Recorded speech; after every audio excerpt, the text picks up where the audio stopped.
నమస్కారం ఘంటారావానికి స్వాగతం. ముందుగా ప్రధానాంశాలు. ఇంద్రకీలాద్రిపై సరస్వతీదేవి అలంకరణలో కనకదుర్గమ్మ. మూలా నక్షత్రం వేళ దర్శనానికి పోటెత్తిన భక్తులు.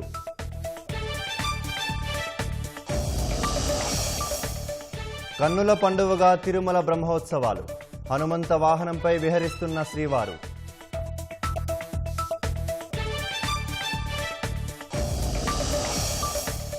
ప్రకాశం బ్యారేజీకి కొనసాగుతున్న వరద ప్రవాహం. కడలిలోకి 6.5 లక్షల క్యూసెక్కులు.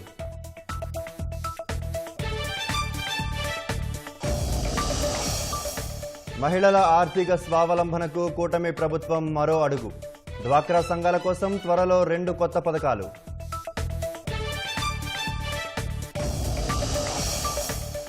ఆసియా కప్ ఫైనల్లో పాకిస్తాన్పై భారత్ విజయం.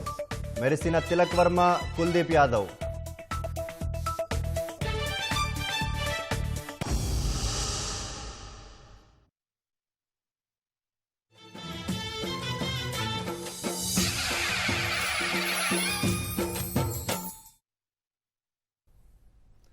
ఇంద్రకీలాద్రిపై దసరా శరన్నవరాత్రి వేడుకలు వైభవంగా సాగుతున్నాయి.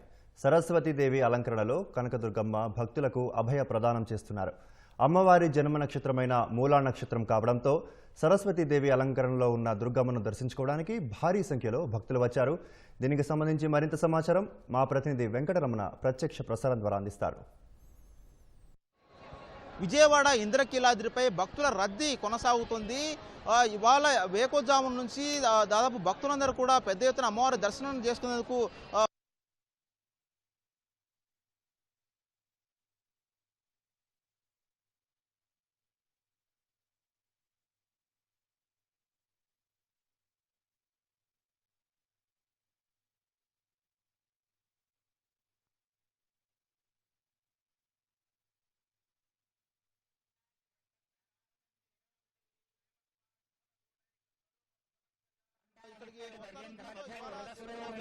తెలంగాణ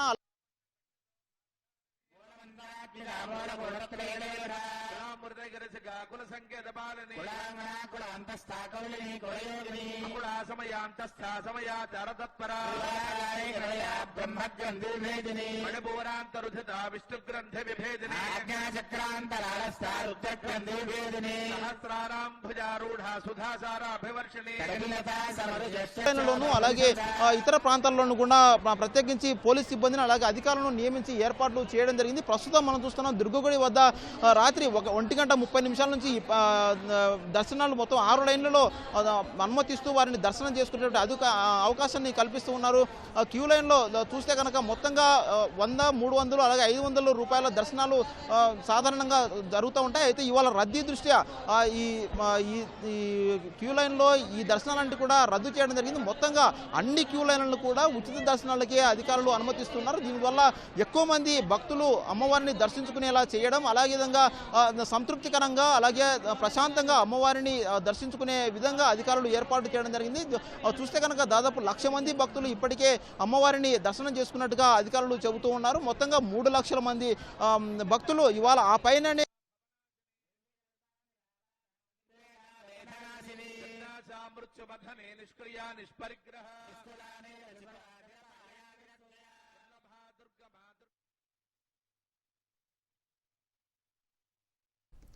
ధన్యవాదాలు వెంకటరమణ. మూలా నక్షత్రం సందర్భంగా సరస్వతీదేవి అలంకారంలో ఉన్న కనకదుర్గమ్మను డిప్యూటీ స్పీకర్ రఘురామకృష్ణరాజు దర్శించుకున్నారు. అందరూ సుఖశాంతులతో ఉండాలని అమ్మవారిని కోరుకున్నట్లు రఘురామ తెలిపారు. భక్తులెవరికీ అసౌకర్యం కలగకుండా అధికారులు సమన్వయంతో చర్యలు చేపట్టారన్నారు. దసరా ఉత్సవాల ఏర్పాట్లపై సంతృప్తిని వ్యక్తం చేశారు. రోజున హంసవాహనంపై అమ్మవారి దర్శనం చేసుకోవటం ఎంతో ఆధ్యాత్మిక ఆనందం కలిగించింది. సజావుగా వచ్చిన వాళ్ళు భక్తులు ఎవరు ఎటువంటి ఇబ్బంది లేకుండా వేడుకలన్నీ ఘనంగా జరగాలని చెప్పి అమ్మవారిని ప్రార్థించడం జరిగింది. మొన్న సుమారు 1,30,000 మంది పైగా వచ్చినప్పటికీ కూడా కన్సర్న్ ఈఓ గారు, కమిషనర్ గారు అందరూ చాలా బ్రహ్మాండమైన ఏర్పాట్లు చేసి ఎవరికి ఎటువంటి ఇబ్బందులు కలగకుండా చూసుకున్నారు. ఈరోజు ఆ సంఖ్యను మించి అసంఖ్యాకంగా సుమారు 150,000 మంది కూడా వచ్చే అవకాశం ఉందని అన్నారు. ఎటువంటి ఇబ్బంది లేకుండా సవ్యంగా సాఫీగా అన్ని ఏర్పాట్లతో జరుగుతున్నందుకు మరొక్కసారి దేవాదాయ శాఖ మంత్రి గారిని, కమిషనర్ గారిని, టెంపుల్ ఈవో అండ్ నిరంతరం శ్రమిస్తున్న పోలీస్ శాఖ అధికారులందరికీ కూడా ఈ సందర్భంగా నా హృదయపూర్వక ధన్యవాదాలు తెలుపుతున్నాను. టీటీడీ, పోలీస్, రెవెన్యూ అధికారుల సమన్వయంతో గరుడ వాహన సేవ విజయవంతంగా నిర్వహించగలిగామని ఈవో అనిల్ కుమార్ సింఘాల్ తెలిపారు. మూలమూర్తులు వాహన సేవలను దాదాపు 3 లక్షల మంది భక్తులు దర్శించుకున్నారంటున్న ఈవో అనిల్ కుమార్ సింఘాల్తో మా ప్రతినిధి నారాయణప్ప ముఖాముఖి ఇప్పుడు చూద్దాం. తిరుమల వెంకటేశ్వర స్వామి బ్రహ్మోత్సవాలలో అత్యంత కీలకమైన ఘట్టం గరుడ వాహన సేవ. గరుడ వాహన సేవ విజయవంతంగా పూర్తి చేయగలిగారు. దాదాపు 3 లక్షల మంది వరకు భక్తులు అటు మూలమూర్తులను ఇటు ఉత్సవమూర్తులను దర్శించుకున్నారన్న అంచనాతో తిరుమల తిరుపతి దేవస్థానం ఏర్పాటు చేసి విజయవంతంగా పూర్తి చేసింది. ముగిసిన గరుడ వాహన సేవలో ఎంతమంది భక్తులు అటు మూలమూర్తులను ఇటు ఉత్సవమూర్తులను దర్శించుకున్నారు, ఏ తరహా ప్రణాళిక ద్వారా విజయవంతంగా గరుడ వాహన సేవను పూర్తి చేయగలిగారు, ఈ విషయాలు తెలియజేసేందుకు మన దగ్గర తిరుమల తిరుపతి దేవస్థానం కార్యనిర్వహణాధికారి అనిల్ కుమార్ సింఘాల్ ఉన్నారు. వారిని అడిగి మరింత తెలుస్తున్నాం. సార్, అత్యంత కీలకం చూస్తే ఒకవైపు తిరుమల మొత్తం భక్తజనంతో నిండిపోయింది. మాడ వీధుల్లో ఉదయం నుంచి భక్తులు శ్రీవారిని దర్శించుకునేందుకు వేచి చూశారు. ఎలాంటి ప్రణాళికలు రూపొందించారు మీరు ఈ విజయవంతంగా చేయగలగడంలో? ఓం నమో వెంకటేశాయ. గౌరవనీయులు ముఖ్యమంత్రి వర్యులు, మేము వారిని స్వామివారికి పట్టు వస్త్రం సమర్పించడానికి ఆహ్వానించేటప్పుడు స్వామివారి సాలగట్ల బ్రహ్మోత్సవాలు తిరుమల పవిత్రతని కాపాడుకుంటూ సామాన్య భక్తులకి ఎక్కడ కూడా ఇబ్బంది లేకుండా వైభవంగా నిర్వహించాలని దిశానిర్దేశం చేశారు. గరుడ సేవ నాడు దాదాపు 3 లక్షల మంది భక్తులు తిరుమలకి రావడం జరిగింది. దాంట్లో 1,80,000 మంది భక్తులు ఉదయం నుండి సాయంత్రం వరకు మాడా స్ట్రీట్స్లో వేచి ఉండి 25,000 మంది భక్తులు బయట హోల్డింగ్ ఏరియాలో మనం 4 మూలాల్లో కూడా వారిని మాడా స్ట్రీట్స్లో ప్రవేశించి స్వామివారి దర్శన అవకాశం కల్పించడం జరిగింది. అయితే ముఖ్యంగా దీంట్లో ఉదయం నుండి సాయంత్రం వరకు అన్నప్రసాదాలు, మంచినీళ్ళు, మజ్జిగ, fruit juice packets, biscuit packets, food items ఇవన్నీ కూడా 3,500 మంది శ్రీవారి సేవకులు వస్తున్నటువంటి భక్తులకి సేవలు అందిస్తున్నారు. పకడ్బందీ బందోబస్తు దాదాపు 7,000 మంది పోలీసు, సెక్యూరిటీ, విజిలెన్స్ స్టాఫ్ అందరూ డ్యూటీ చేస్తూ ఉన్నారు. కాబట్టి ఈ సందర్భంగా నేను హృదయపూర్వకంగా జిల్లా సూపరింటెండెంట్ ఆఫ్ పోలీస్ సుబ్బారెడ్డి గారికి అభినందన తెలియజేస్తూ ఉన్నాను. వారి టీం అందరికీ ధన్యవాదాలు తెలియజేస్తున్నాను. ఎందుకంటే వాళ్ళందరూ కూడా స్వయంగా స్వామివారి దర్శనం చేయకుండా రాత్రి పగలు తేడా లేకుండా అందరూ కూడా నిరంతరంగా కృషి చేశారు. ఎక్కడ కూడా తోపుదాటలు జరగకుండా, ట్రాఫిక్ ఇబ్బంది రాకుండా, ఘాట్ రోడ్లో మూవ్మెంట్స్ ఇబ్బంది రాకుండా, మాడా స్ట్రీట్స్లో ఇబ్బంది లేకుండా అరేంజ్మెంట్స్ చేయగలిగారు. మాడ వీధుల్లోకి వెళ్ళి భక్తులతో ఇంటరాక్ట్ అయినప్పుడు వాళ్ళ దగ్గర నుంచి ఎలాంటి ఆనందం వ్యక్తమైంది, వాళ్ళు ఎలాంటి అభిప్రాయాలు వ్యక్తం చేశారు?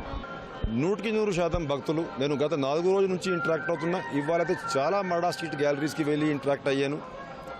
టీటీడీ చేసినటువంటి ఏర్పాటును సంతృప్తి వ్యక్తం చేస్తూనే గత చాలా సంవత్సరాల నుంచి ఇటువంటి వాతావరణం, ఇటువంటి అందమైనటువంటి రిలీజియస్ ఫీలింగ్తో, ఇటువంటి విద్యుత్ దీపాలంకరణలు, పుష్పాలంకరణలు, అదేవిధంగా స్పిరిచువల్ అట్మాస్ఫియరు, కళా బృందాలు ఇచ్చేటువంటి ప్రదర్శనలు ఇవన్నీ కూడా చాలా రాష్ట్రాల నుంచి ఎవరైతే వచ్చి ఇవాళ కూడా 20 రాష్ట్రాల నుంచి 37 కళా బృందాలు కూడా ప్రదర్శన ఇచ్చాయి. ఇవన్నింటి మీద 100% సంతృప్తి వ్యక్తం చేశారు. ఇటువంటి అరేంజ్మెంట్స్ ఎప్పుడు చూడలేదని చెప్పేసి ఎంతోమంది భక్తులు తెలియజేశారు. అయితే పకడ్బందీ ఏర్పాట్లకి ఏదైతే టీటీడీ అధికార యంత్రాంగం పైనుంచి కింద వరకు అందరూ కూడా కృషి చేశారు. ఆ అధికార యంత్రాంగానికి అందరికీ ధన్యవాదాలు తెలియజేస్తున్నా. రిలీజియస్ స్టాఫ్ కూడా మరీ ముఖ్యంగా వాళ్ళు కూడా చాలా కృషి చేస్తూ ఉన్నారు.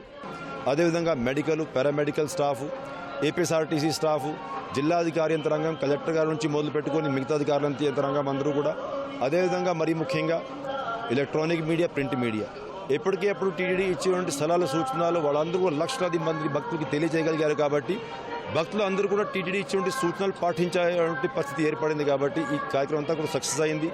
మరీ ముఖ్యంగా భక్తులు అందరికీ కూడా నేను హృదయపూర్వకంగా అభినందనలు తెలియజేస్తున్నా.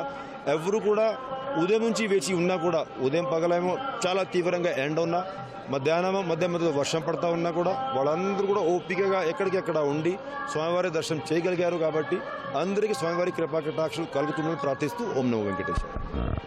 ఇది పరిస్థితి. పూర్తి స్థాయిలో క్షేత్రస్థాయిలో నుంచి సూక్ష్మ స్థాయిలో ప్రణాళిక నిర్వహించడం ద్వారా గరుడ వాహన సేవను విజయవంతంగా పూర్తి చేయగలిగామని, ఇదే తరహాలో మిగిలిన వాహన సేవలను అదేవిధంగా చక్రస్నానాన్ని కూడా పూర్తి స్థాయిలో విజయవంతం చేసేందుకు అవసరమైన అన్ని ఏర్పాట్లు చేస్తామని, భక్తులకు సంతృప్తికర స్థాయిలో దర్శనం కల్పించాలన్న ముఖ్యమంత్రి ఆదేశాలకు అనుగుణంగా ఏర్పాటు చేయడంతోనే ఈ విధమైన అభిప్రాయం వ్యక్తం చేస్తున్నారు. కెమెరామెన్ భాస్కర్తో వి నారాయణప్ప, ఈటీవీ న్యూస్, తిరుమల నుంచి. తిరుమల శ్రీవారు హనుమంత వాహనంపై విహరిస్తున్నారు. ప్రత్యక్ష ప్రసారం ద్వారా చూద్దాం.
అదివో అల్లదివో శ్రీహరివాసము, అదివో అల్లదివో శ్రీహరివాసము, 10,000 శేషుల పడగలమయము, అదివో అల్లదివో శ్రీహరివాసము, 10,000 శేషుల పడగలమయము, అదివో అల్లదివో శ్రీహరివాసము.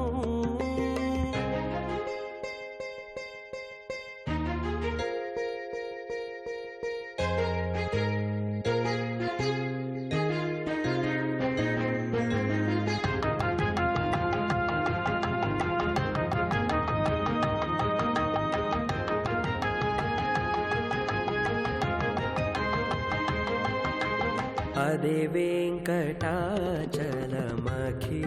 ఉన్నతము, అదివో బ్రహ్మాదుల కపురూపము, అదే వెంకటాచలమఖిల ఉన్నతము, అదివో బ్రహ్మాదుల కపురూపము, అదివో నిత్య నివాసమఖిలమునులకు, అదివో నిత్య నివాసమఖిలమునులకు. ప్రకాశం బ్యారేజీకి భారీగా వరద పెరుగుతోంది. 69 గేట్లను పూర్తి స్థాయిలో ఎత్తి వరద నీటిని దిగువకు విడుదల చేస్తున్నారు. వరద ప్రవాహం బెరం పార్కు రూమ్స్ వైపు చేరుతుంది. మరింత సమాచారం మా ప్రతినిధి కృష్ణంనాయుడు ప్రత్యక్ష ప్రసారం ద్వారా అందిస్తారు. ప్రకాశం బ్యారేజీకి భారీగా వరద నీరు వచ్చి చేరుతుంది. ఎగువ ప్రాంతాల్లో కురిసినటువంటి వర్షాల నేపథ్యంలో ఈ వరద ఉధృతికి అంతకంతకు పెరుగుతుంది. ఎగువ ప్రాంతంలో ఉన్నటువంటి పులిచింతల ప్రాజెక్టు నుండి ప్రస్తుతం ఉన్నటువంటి డేటా ప్రకారం 6 లక్షల క్యూసెక్కుల నీరుని విడుదల చేస్తున్నారు. దీంతో బ్యారేజీలో ఉన్నటువంటి 69 గేట్లను పూర్తి స్థాయిలో ఎత్తి నీటిని దిగువకు విడుదల చేస్తున్నారు. కృష్ణా నదికి ఉన్నటువంటి ప్రధానంగా ఉన్నటువంటి ప్రకాశం బ్యారేజ్ దగ్గర ఉన్నటువంటి 2 ప్రధాన కాలువలకు దాదాపు 10,000 క్యూసెక్కుల నీరుని దిగువకు విడుదల చేస్తున్నారు. మిగిలినటువంటి 6,75,000 క్యూసెక్కుల నీరుని సముద్రంలోకి విడుదల చేస్తున్నారు. అవనిగడ్డతో పాటు పెడనలో ఉన్నటువంటి లంక గ్రామాలలో ఉన్నటువంటి ప్రజల్ని ఇప్పటికే అప్రమత్తం చేశారు. నదీ తీర ప్రాంతం వైపుకు వెళ్ళకూడదని కూడా ఆదేశాలు జారీ చేశారు. ఇటు విజయవాడలో ఉన్నటువంటి అన్ని ఘాట్ల వైపు కూడా పోలీస్ శాఖ అప్రమత్తం చేసి హెచ్చరిక బోర్డులను ఏర్పాటు చేసింది. ప్రస్తుతం మనము విజయవాడలో ఉన్నటువంటి బెరం పార్క్ దగ్గర ఉన్నాము. బెరం పార్క్ దగ్గర కూడా 6,86,000 క్యూసెక్కుల నీరు రావడంతో ఇటు బెరం పార్క్లో ఉన్నటువంటి హోటల్ వైపు కూడా నీరు వచ్చి చేరింది. ఇప్పటికే ఇక్కడ ఉన్నటువంటి SDRF సిబ్బంది సిబ్బంది, స్టేట్ డిజాస్టర్ ఫోర్స్ ఇప్పటికీ అప్రమత్త చర్యలు చేపట్టి ఇక్కడ నదిలో కొట్టుకొచ్చినటువంటి పెద్ద పెద్ద చెట్లకు సంబంధించినటువంటి కొమ్మలను కూడా తీసివేస్తుంది. దీంతోపాటు ఇక్కడ బెరం పార్క్లో ఉన్నటువంటి టూరిజానికి సంబంధించినటువంటి 11 బోట్లను ఇప్పటికే ముందస్తు చర్యల భాగంగా తాళ్లతో బలంగా ఇక్కడ కట్టివేశారు. గతంలో ఉన్నటువంటి అనుభవాల దృష్ట్యా ఈ చర్యలు చేపట్టారు. మనతో బెరం పార్క్ మేనేజర్ శ్రీనివాస్ ఉన్నారు. ఇక్కడ ఉన్నటువంటి తాజా పరిస్థితిని ఆయన మాటలు తెలుసుకున్నాం. సార్, ప్రస్తుతం ఎలా ఉంది పరిస్థితి? జలవనరుల శాఖతో ఎలాంటి మీరు మాట్లాడుతూ చర్యలు చేపడుతున్నారు ఇక్కడ? గత అనుభవాలు దృష్టిలో ఉంచుకొని గత సంవత్సరం హెవీ ఫ్లడ్స్ వచ్చినాయి కృష్ణమ్మకి. అలానే ఈ సంవత్సరం కూడా ఇలా ఫ్లడ్స్ రావడంతో నిన్న ఆదివారం నుంచి మేము మరియు మా బోటింగ్ సిబ్బంది అన్నీ కూడా మా దగ్గర ఉన్న మెకనైజ్డ్ బోట్స్, చిన్న చిన్న బోట్స్ అన్నీ కూడా చాలా సేఫ్ గార్డ్ చేసుకున్నాము. సేఫ్ గార్డ్ చేస్తూ ఇప్పుడున్న 6,86,000 క్యూసెక్లు, నియర్లీ 7 lakhs వస్తుంది. గత రాత్రి నుంచి మా బరం పార్క్ యూనిట్లో కూడా వాటర్ రావడం మొదలుపెట్టింది. సో దానివల్ల ఇసుక బస్తాలు అవి తీసుకొచ్చి కొంత వాటర్ లోపల రాకుండా ప్రొటెక్ట్ చేశాము. సిబ్బంది కూడా అహర్నిశలు కష్టపడుతున్నారు. అందరూ కూడా బోటింగ్ సిబ్బంది, మన బెరం పార్క్ సిబ్బంది ఇవన్నీ కూడా. ఈ అమ్మవారు మా దుర్గా నవరాత్రుల సందర్భంగా చాలామంది యాత్రికులు వస్తున్నారు. కొంత వారిని కూడా ఇక్కడ లోపలికి రాకుండా ఈ ఫ్లడ్స్ రావటం వల్ల కొంచెం ఇబ్బంది పడతారని చెప్పేసి వాళ్ళని కూడా లోపలికి రానివ్వట్లేదు. బోటింగ్ ఆపరేషన్స్ కూడా గత 10 రోజుల నుంచి మేము ఆఫ్ చేసి ఉన్నాము. బావనీలను కూడా ఆఫ్ చేసి ఉంది. కానీ నష్ట నివారణ చర్యలు జరగకుండా మేమందరం కూడా ఎంప్లాయీస్ అందరూ కూడా సిద్ధంగా ఉన్నారు. ఈ రెస్క్యూ టీమ్ ఏమంటే ఎప్పుడైనా ఇంకొక 1,00,000 క్యూసెక్స్ కనుక వాటర్ పెరిగితే బరం పార్క్ లోపలికి వస్తే కనుక అందరూ కూడా అప్రమత్తంగా ఉన్నాము, స్టాఫ్ అందరం కూడా. అలానే పెద్ద పెద్ద తాడులు తీసుకొచ్చి ఈ బోట్లన్నీ కూడా చాలా సేఫ్ గార్డ్ చేసి ఇక్కడ మేము రెడీగా రెస్క్యూ చేయడానికి రెడీగా ఉన్నామండి. అయితే గతంలో ఉన్నటువంటి అనుభవాల దృష్ట్యా ఈ చర్యలు చేపట్టారు. అటు జలవనరుల శాఖతో ఎలాంటి సంబంధాలు మాట్లాడుతూ వాళ్ళ దగ్గర నుండి డేటా తీసుకొని మరింత ఎలా ప్రొటెక్టివ్ చేయబోతున్నారు?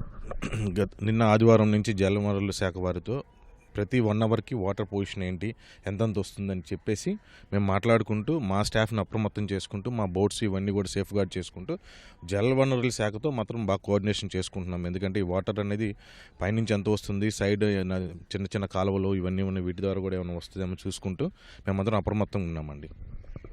బెరం పార్క్తో పాటు అటు భవానీ ఐలాండ్కి వెళ్ళేటువంటి బోట్లను కూడా పూర్తి స్థాయిలో ఆఫ్ చేశారు. ఎటువంటి ఆపరేషన్ చర్యలు కూడా చేపట్టట్లేదు. ఎందుకంటే ఇక్కడ ఉన్నటువంటి బెరం పార్క్ నుండి భవానీ ఐలాండ్కి వెళ్ళేటువంటి దారిలో కూడా పూర్తి స్థాయిలో నీరు పైకి వచ్చినటువంటి పరిస్థితి ఉంది. ఇక కృష్ణా జిల్లా, ఉమ్మడి కృష్ణా జిల్లాలో ఉన్నటువంటి నదీ తీర ప్రాంత ప్రజలను అప్రమత్తం చేశారు. ఇటు ఎన్టీఆర్ జిల్లా కలెక్టర్ లక్ష్మీషా ఎప్పటికప్పుడు అధికారులతో సమీక్ష సమావేశం చేస్తూ తగు చర్యలు తీసుకుంటున్నారు. మైలవరం నియోజకవర్గంలో ఎక్కువగా ఇబ్రహీంపట్నం మండలంలో ఉన్నటువంటి 4-5 గ్రామాలు ఎక్కువగా ఎఫెక్ట్ అయ్యేటువంటి పరిస్థితి ఉంది. అందుకనే ఆ ప్రాంతంలో రెవెన్యూ సిబ్బంది పర్యటిస్తూ లోతట్టు ప్రాంత ప్రజలను రెస్క్యూ చేస్తూ పునరావాస కేంద్రాలకు తరలిస్తున్నారు. అటు నందిగామ నియోజకవర్గంలో ఉన్నటువంటి కంచికచర్ల, చంద్రలపాడు మండలాల్లో ఉన్నటువంటి కొంత పొలాలు వరితో పాటు మిగిలినటువంటి మొక్కజొన్న పంటలు, పత్తి పంటలు కొంత తడిచినట్లు కూడా, నీటిలో మునిగినట్లు కూడా తెలుస్తుంది. రైతులు కొంత ఆందోళన చేస్తున్నటువంటి పరిస్థితి. సో అయితే రైతులు ఎటువంటి ఇబ్బందులు పడకూడదన్న ఉద్దేశంతో ముందస్తు చర్యలుగా చేపడుతున్నారు. నదీ తీర ప్రాంతానికి వెళ్లకుండా చేయాలని కూడా ఆదేశాలు జారీ చేశారు కలెక్టర్. ఇక 1వ తేదీ అక్టోబర్ 1న మరో అల్పపీడనం ఏర్పడేటువంటి అవకాశం ఉందని వాతావరణ శాఖ ఇప్పటికే సూచించింది. దీంతో ఒకవేళ ప్రస్తుతానికి ఉమ్మడి కృష్ణా జిల్లాలో ఎక్కడగా వర్షాభావ పరిస్థితి లేదు, పూర్తిగా ఎండ కాస్తుంది.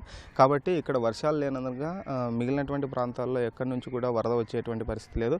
ఎగువ ప్రాంతం నుండి వస్తున్నటువంటి వరద వల్లనే మనకు ప్రకాశం బ్యారేజ్కి కృష్ణమ్మ పోటెత్తిందని కూడా జలవనరుల శాఖ అధికారులు చెబుతున్నారు. ఏది ఏమైనప్పటికీ ఎటువంటి పరిస్థితులు వచ్చినా అప్రమత్తంగా అన్ని యంత్రాంగాలు సిద్ధంగా ఉన్నాయని కలెక్టర్ చెబుతున్నారు. ఇది ఇక్కడ ఉన్నటువంటి తాజా పరిస్థితి. కెమెరామెన్ స్వామితో కృష్ణం నాయుడు, ఈటీవీ న్యూస్, విజయవాడ నుంచి. ధన్యవాదాలు కృష్ణం నాయుడు. దసరా శరన్నవరాత్రుల సందర్భంగా అనంతపురం జిల్లా రాయదుర్గంలోని శ్రీ వాసవి కన్యకా పరమేశ్వరి దేవిని కోటి విలువైన కరెన్సీ, 2.5 కిలోల బంగారం, వెండి ఆభరణాలతో ప్రత్యేకంగా అలంకరించారు. స్థానిక ఎమ్మెల్యే కాలవ శ్రీనివాసులు దంపతులు ముఖ్య అతిథులుగా హాజరై అమ్మవారిని దర్శించుకున్నారు. ఈ కార్యక్రమంలో రాయదుర్గం ఆర్యవైశ్య సంఘం నాయకులు కూడా పాల్గొన్నారు.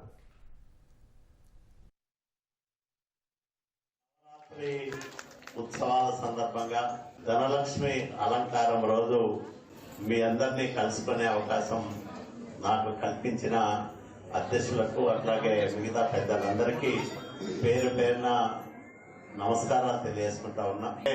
మీరు 10 మంది మంచి కోరేవాళ్ళు, 10 రూపాయలు మీ దగ్గర ఉంటే ఓ 2 రూపాయలు సమాజ హితం కోసం, సాటి మనిషి కష్టాల్లో ఉన్నప్పుడు ఆ కష్టాలు తీర్చడం కోసం వినియోగించే గొప్ప మనసున్న కుటుంబాలు. కాబట్టి ఇట్లాంటి ధనలక్ష్మి అలంకారం రోజు మీ అందరితో కలుసుకునే భాగ్యం వాసవి మాత నాకు కల్పించిందని అనుకుంటా ఉన్నాం. మహాకవి గుర్రం జాషువా ఏనాడు జాతిని ద్వేషించలేదని, జాడ్యాన్ని ప్రశ్నించారని సినీ గేయ రచయిత అనంత శ్రీరామ్ అన్నారు. జాషువా గొప్ప దేశభక్తుడని, అంతకు మించి జాతి యావత్తు గుర్తుంచుకునేలా రచనలు చేసిన మహోన్నత వ్యక్తిగా అభివర్ణించారు. విజయవాడ తుమ్మలపల్లి కళాక్షేత్రంలో బీజేపీ ఆధ్వర్యంలో ఏర్పాటు చేసిన గుర్రం జాషువా జయంతి కార్యక్రమంలో అనంత శ్రీరామ్ ముఖ్య వక్తగా పాల్గొని ప్రసంగించారు.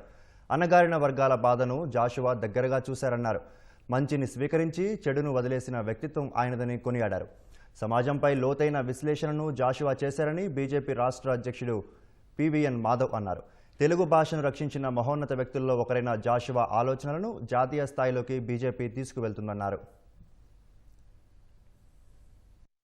వర్గాల బాధని ప్రత్యక్షంగా చూసి అనుభవించి అక్కడ జరుగుతున్న అంటరానితనం, అస్పృశ్యత లాంటి దురాచారాల్ని ప్రశ్నిస్తూనే తన దేశాన్ని మాత్రం ఏనాడు ద్వేషించిన ఒక మహోన్నత వ్యక్తి జాషువా గారు. అందుకే జాషువా కవిత్వం గురించి మనం ఎంత చెప్పుకోవాలో వ్యక్తిత్వం గురించి దానికి 1000 రెట్లు ఎక్కువ చెప్పుకోవాలి. ఇంట్లో గోడకి పెచ్చులు ఊడిపోయినాయి అని, కప్పుకి చిల్లులు పడి వాన చినుకులు పడుతున్నాయని చెప్పి పునాదులు తవ్వుకునే మూర్ఖత్వం కాదు జాషువా వ్యక్తిత్వం. ఎప్పుడూ కూడా తన జాతిని ద్వేషించలేదు. తన జాతిలో సమాజంలో ఉన్న ఒక జాడ్యాన్ని మాత్రమే ద్వేషించాడు. ఫలానా కులానికి సంబంధించిన వ్యక్తి కాబట్టి నేను పద్యాన్ని రాయడానికి అర్హత లేదని ఎవరైనా భావిస్తే కాదు అని నిరూపించడం కోసం ప్రారంభించాడు. ఆ విధంగా ప్రయాణం ప్రారంభించి ఆయన ఆ విధంగా ఆ రెండింటిని తన మనసులో ఏ విధంగా రంగరించుకొని ముందుకెళ్ళిన తీరు, ఆ విధంగా అద్భుతమైన సాహిత్య ప్రక్రియల ద్వారా సమాజాన్ని ప్రశ్నించే విధంగా ఆయన ముందుకెళ్ళటం జరిగింది. నూతనత్వాన్ని, సమానత్వాన్ని మనం చూడాలి అంటే మనం పడమట దిక్కు వైపు చూచి పాశ్చాత్యులు అందించిన భావజాలాన్ని తీసుకొని ముందుకు వెళ్లాల్సిన అవసరం లేదు. ఈ నేల తల్లిపై పుట్టిన అనేక రకాల విషయాల్ని తప్పనిసరిగా ప్రశ్నించాలి.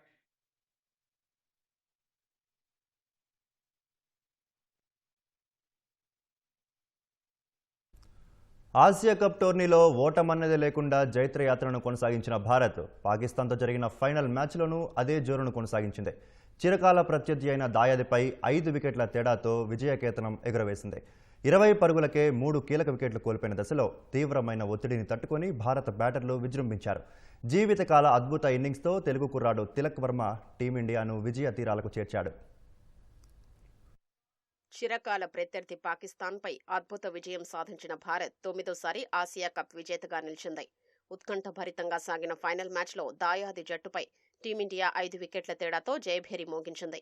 టాస్ గెలిచిన టీమిండియా తొలుత బౌలింగ్ ఎంచుకుంది. పాక్ ఓపెనర్లో సాహిబ్ జాదా ఫర్హాన్ 38 బంతుల్లో 5 ఫోర్లు, 3 సిక్స్లతో 57, ఫకార్ జమాన్ 35 బంతుల్లో 2 ఫోర్లు, 2 సిక్స్లతో 46 రన్స్ చేశారు. ఈ దశలో దాయాది జట్టు భారీ స్కోరు చేసేలా కనిపించింది. కానీ కుల్దీప్ యాదవ్ తన స్పిన్తో మాయాజాలం చేశాడు. ఒకే ఓవర్లో 3 వికెట్లు పడగొట్టి ప్రత్యర్థిని కోలుకోలేని దెబ్బతీశాడు. దీంతో 19.1 ఓవర్లలో 146 పరుగులకు పాక్ ఆలౌట్ అయింది. వరుణ్ చక్రవర్తి, అక్షర్ పటేల్, బుమ్రా చెరో 2 వికెట్లు పడగొట్టారు. అనంతరం 146 పరుగుల స్వల్ప లక్ష్యంతో బ్యాటింగ్కు దిగిన భారత్ 20 పరుగులకే 3 కీలక వికెట్లు కోల్పోయి కష్టాల్లో పడింది. టీమిండియా ఫైనల్కు చేరడంలో కీలక పాత్ర పోషించిన ఓపెనర్ అభిషేక్ శర్మ ఈ మ్యాచ్లో 5 పరుగులకే అవుట్ అయ్యాడు. కెప్టెన్ సూర్యకుమార్ మరోసారి విఫలమయ్యాడు. శుభ్మన్ గిల్ కూడా 12 పరుగులకే పెవిలియన్ చేరాడు. ఈ దశలో బ్యాటింగ్కు దిగిన తెలుగు కుర్రాడు తిలక్ వర్మ జీవితకాలపు అద్భుత ఇన్నింగ్స్తో జట్టును విజయ తీరాలకు చేర్చాడు.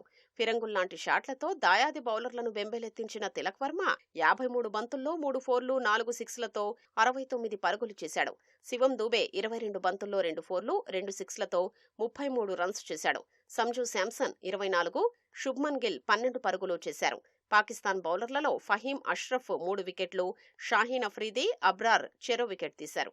ఆసియా కప్ ట్రోఫీ ప్రధానోత్సవానికి భారత్ దూరంగా ఉంది. ఏసీసీ అధ్యక్షుడు, పాక్ క్రికెట్ బోర్డు అధ్యక్షుడు నఖ్వీ చేతుల మీదుగా ట్రోఫీ అందుకునేందుకు భారత ఆటగాళ్లు విముఖత చూపారు. ఆపరేషన్ సింధూర్ సమయంలో నఖ్వీ పోస్ట్ చేసిన వీడియోకు నిరసనగా ఈ నిర్ణయం తీసుకున్నారు. ఎమిరేట్స్ క్రికెట్ బోర్డు ఉపాధ్యక్షుడు ఖలీద్ అల్ జరూనీ నుంచి ఆసియా కప్ టోర్నీ అందుకోనున్నారు. విజేతగా నిలిచిన భారత జట్టుకు 21 కోట్ల ప్రైజ్ మనీ దక్కింది. ఫైనల్లో అద్భుత ఇన్నింగ్స్తో టీమిండియాను విజయ తీరాలకు చేర్చిన Tilak Varma player of the match award అందుకున్నాడు. ఈ టోర్నీలో ఆడిన 7 మ్యాచ్ల్లో 200 స్ట్రైక్ రేట్తో 314 పరుగులు చేసిన opener Abhishek Sharma player of the టోర్నమెంట్గా నిలిచాడు.